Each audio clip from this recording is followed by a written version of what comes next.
Please be good, please be good, please be good, please be good, please be good.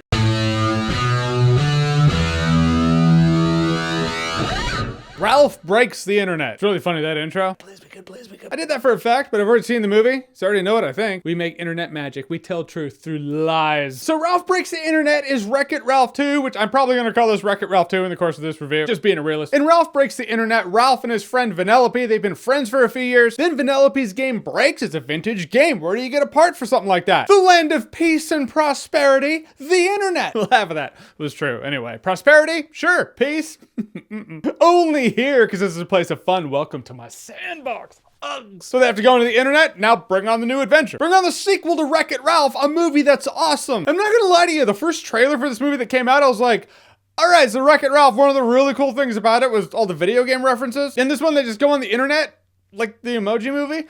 I've seen that. Full transparency, I never even saw the second trailer. I didn't care. The scenarios I saw before me were care enough to be really nervous about this movie and then be let down by it, or just don't care enough to seek out the second trailer. I did that second one. But holy crap, I really dug this movie. Maybe that's a lesson to me. Don't watch the trailers. Makes the movie better. The Ralph and Vanellope friendship, it's still here, it still works. It's actually very front and center in this story. Other than that very obvious thing, what I liked about this movie was just I really dug the humor. This movie has a brilliant way of illustrating an internetism of some sort. Just stop myself right there. I don't want to spoil the jokes in this movie because I didn't know what they were going to be. And so that was going to have the fun. It's like, oh my gosh, they're referencing this. So I'm not going to tell you specifics. I'm just saying it was really enjoyable seeing a concept of the internet shown in a three-dimensional space. Just illustrated how you would see it if you were walking down the street, and that's how that interaction went down. I love that. And that's very prominent for a lot of this movie. I thought this movie was just gonna be Disney vomiting their properties into here. I mean, it happens, of course. You saw that in the first trailer, but that Disneyland or whatever it was, well, I guess it's not Disneyland. Disneyland's like a place that we have. But whatever they call it, it's the Disney world in here, and you see a lot of Disney princesses, Disney properties like Star Wars. And I was really nervous for this movie. Like I said, the video game references, I love that. Like seeing M. Bison in a Disney movie, that's really surprising to me. I didn't think I would ever see that in the course of my entire life ever. The Stormtroopers? Yeah, I imagine. But the way this movie delivers it, they actually have fun with it. But they don't linger in the online Disney reference space for too long. It's fun to see it, reference it, jab at it, and then get out. That's a smart way to play it. That's how they played it in this movie. It's a big internet out there. You have enough things to reference. You don't have to stick around in your own indulgent pool. I mean, video game references are still in here, especially at the very beginning. You do have a few there. And the concept that they are from video games and there are video games online is in this movie. I don't want to act like video game references are not. This movie does recognize where it comes from. And while when I got out of Wreck-It Ralph, I wanted to see more of that in a Wreck-It Ralph 2, I'm not disappointed with where they took Wreck-It Ralph 2, or Ralph Breaks the Internet. Some of you might remember, some of you might have heard whispers among your parents talking about movies of a time long past before Disney was like the property Hydra. You cut one head off, two more heads grow in its place of two more properties. Each head of the Hydra is another entertainment property of some sort. Before all that nonsense, Disney were the ones that they were the tip of the spear. They were the ones delivering some really great storytelling in the form of animation. I really felt this movie took it back to that time. I mean, yeah, product placement, it's in here. But I just didn't care because I cared more about the movie. Every movie has product placement. A movie about the internet's gonna have more. Trick is to make the audience not care because they're more invested in something else. There's like an investment threshold there. If the audience doesn't care about the movie, they're gonna notice the product placement and they're gonna see it as a negative. If they're invested in the movie, the product placement is just kind of a byproduct of making movies. Funny thing about this movie, every time I felt like it was dipping or it was gonna dip, like example, there's a scene where something happens to Ralph. He sees something and he's kind of at a low. And instead of staying with that, they go over to Vanellope. And initially I was like, you should have stayed with Ralph for a little longer. But the scene with Vanellope was so good that by the end of her scene, I was like,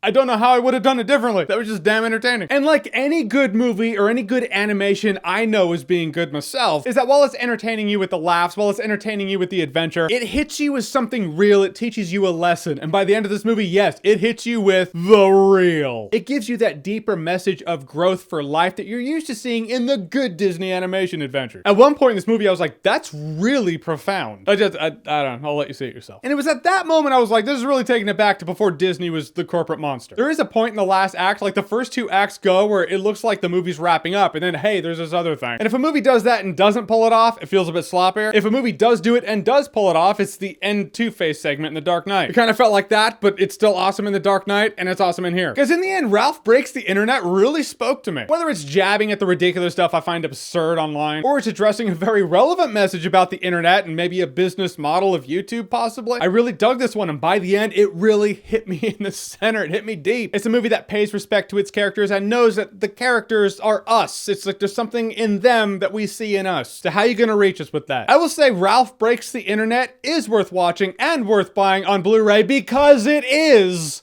awesome-tacular.